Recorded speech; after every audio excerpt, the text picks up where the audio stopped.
Keyhole Cave Tragedy.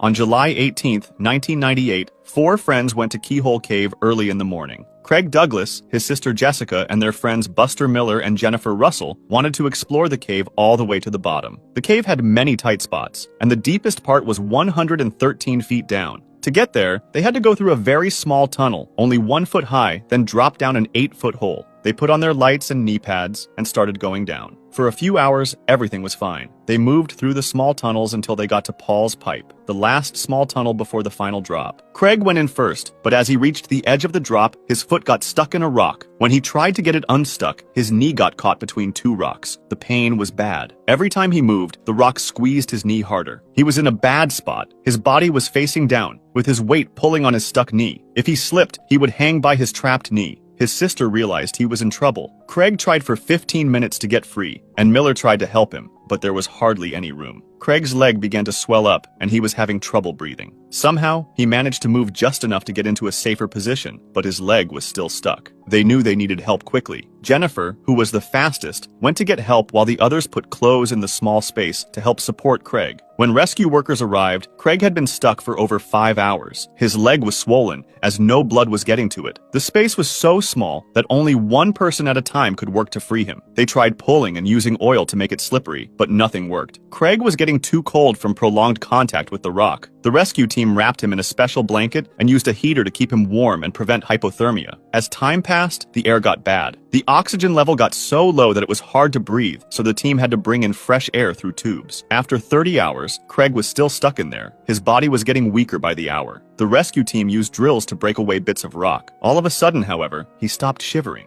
which was a bad sign. Finally, there was just enough room for one last try. The rescuers gave Craig himself the drill. With his last bit of strength, he was able to free his leg. It was Sunday evening, 30 hours after he had gotten stuck. When his leg came free, the pain was very bad as blood started flowing again. He couldn't walk at all. With help, he slowly made his way out of the cave. This took 8 more hours. On Monday morning at 9:15, after 43 hours underground, Craig finally got out. He went straight to the hospital, where doctors worked to save his leg.